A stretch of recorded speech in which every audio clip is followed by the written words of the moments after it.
Welcome to the Life Atelier podcast. This is a little micro podcast. I think we're going to call it like the Business Atelier or Business Balance.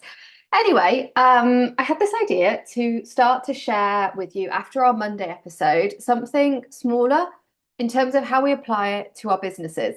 This week, I'm going to drop them both at the same time because we start the minimalist. We do not.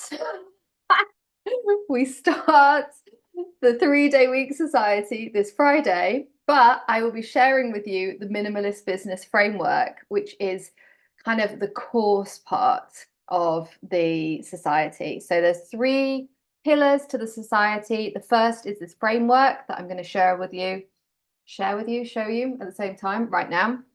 The second is co-creating and coaching. So those are our co-working sessions where we have a little mini workshop, like 20 minutes, and then we implement it and then we evaluate together. And then you create your next plan every Friday, first 3 Fridays of the month. And then the third part is building momentum and balance and really being the foundation for the next people, right? So when you're thinking about, do you want to create a 3 day week, your version of that? And I say your version of that because the way mine works is I work 4 days a week, the first 3 weeks of the month. So every week, every month, the final week of the month, I don't have any calls, I don't have anything scheduled. It's adventure week, right? That works really well for me. And then I do like 3 to 4 hours on those 4 days, the rest of the month.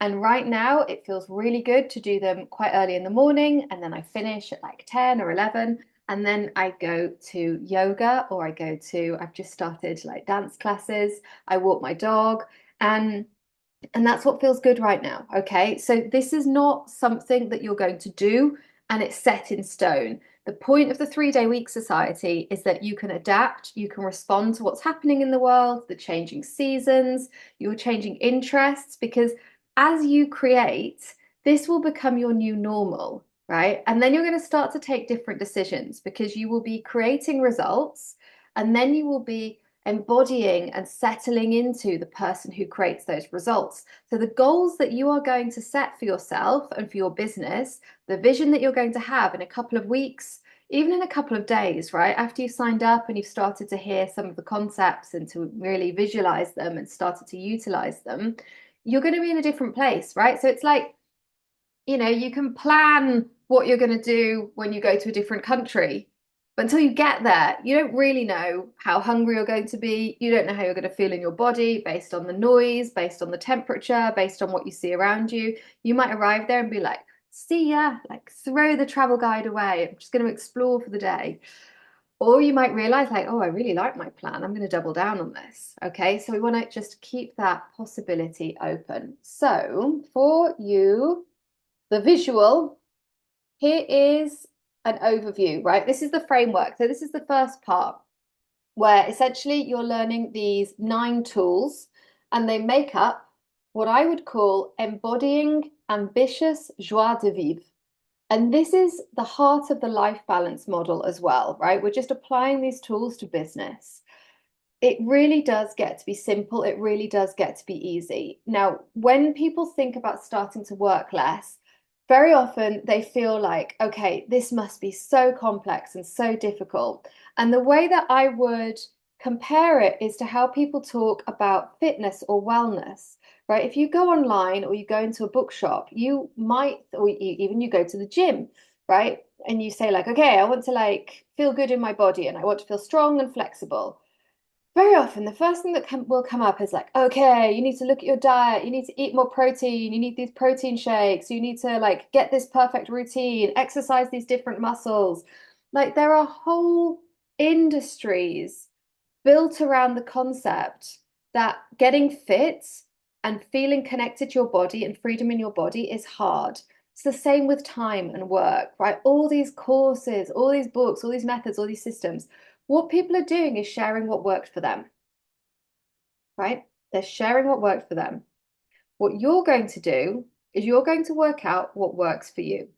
And I bring this connection to fitness and to food because it's been my own experience. When I started to practice yoga and I made that commitment to go to the studio to show up once a week, right? Within a week, that became me going 2 weeks. And then I went 3 weeks. And now, like, I'm that annoying person that goes to sleep at 9 p.m. like happily. Like I'm like my dog Rita. I literally trot off to bed. I'm like, oh yes, it's bedtime. Oh, I go straight to sleep. Oh, I can't wait to wake up at 5 a.m.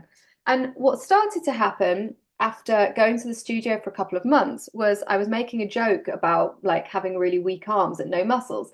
And then I realized like, oh, my body's changed. Oh, I have muscles. Oh, look, I don't need to like drink protein shakes. Actually, I'm listening to my body. I'm eating the food that I need to have. All of this because of clearing the space, right?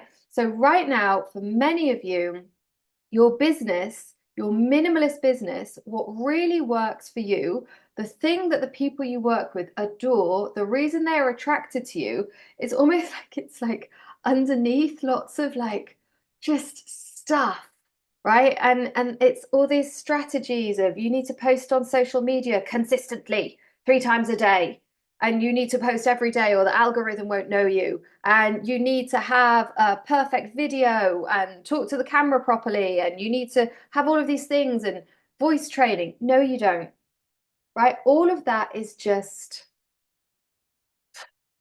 baubles. It's just clutter, right? It's just clutter on top of it.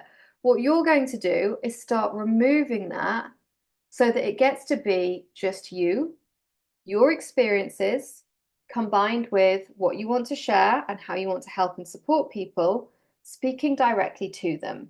So that whatever medium you use on any given day, the more that you are modeling what you share, the more authentic you are, the less energy it costs to connect with and support the right people, right? If you are someone who likes kayaking every day and loves podcasts, and you actually learn through podcasts, then it may well be that your business is around you going kayaking and then recording the steps that you've taken to create things that week and what your clients have struggled with and sharing them with a bigger audience, right?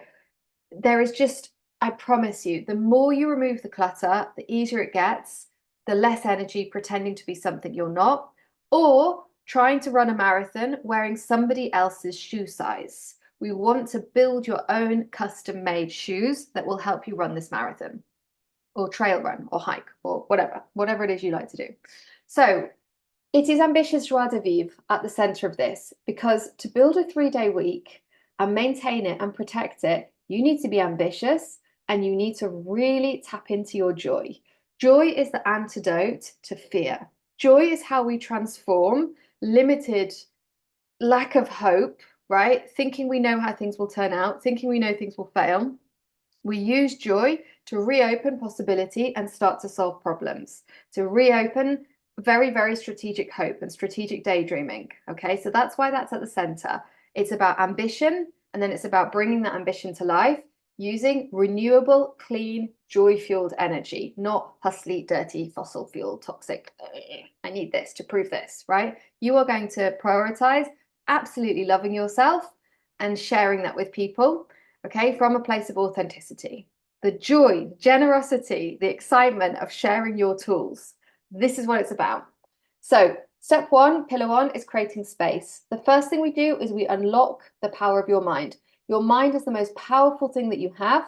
Language is how we make it work, okay? The second thing you're going to do with creating space is start to work with your past, present, and future self, recognizing your skills, recognizing what it is that you're capable of, taking responsibility for that, okay? Finally, in creating space, decisions. You start to take decisions very differently, okay? Decisions are how to decide means to cut, right? When you decide, you cut off the other options, right? So we start to move faster and faster, create more and more space when we prioritize the skill of decision making from that place of ambition, from that place of joy. Step two, pillar two, investing in yourself. The first thing we look at is how to increase your resilience.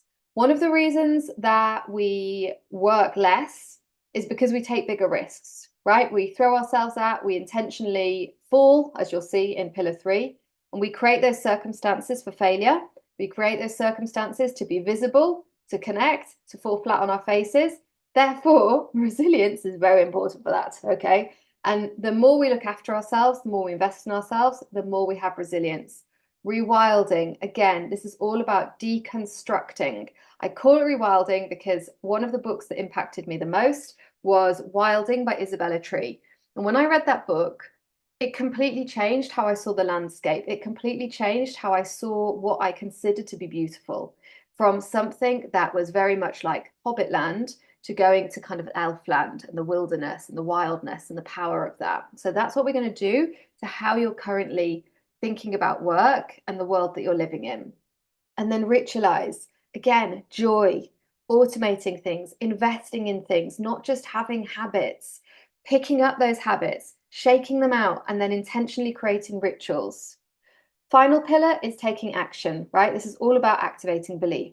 So the three things we need to focus on here are focus, right?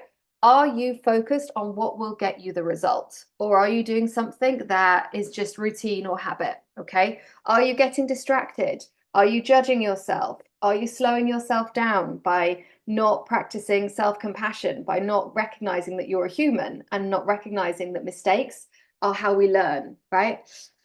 Fall. I talked about this in the podcast episode this week. Falling and learning to actively trust is the door handle to what we want.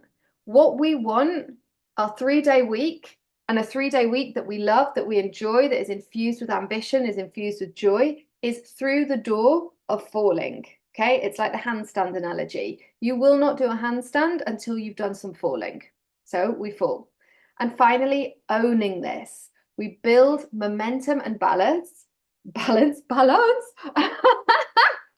We build momentum and balance. We keep raising the ceiling, okay, by returning to this framework, by looking at the different parts of it, checking in with them, okay?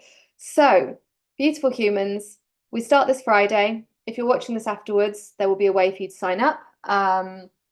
Pricing might be different. The nuts and bolts might be a little different, but you can just email me at hello@emmalavelle.co and I will give you the info.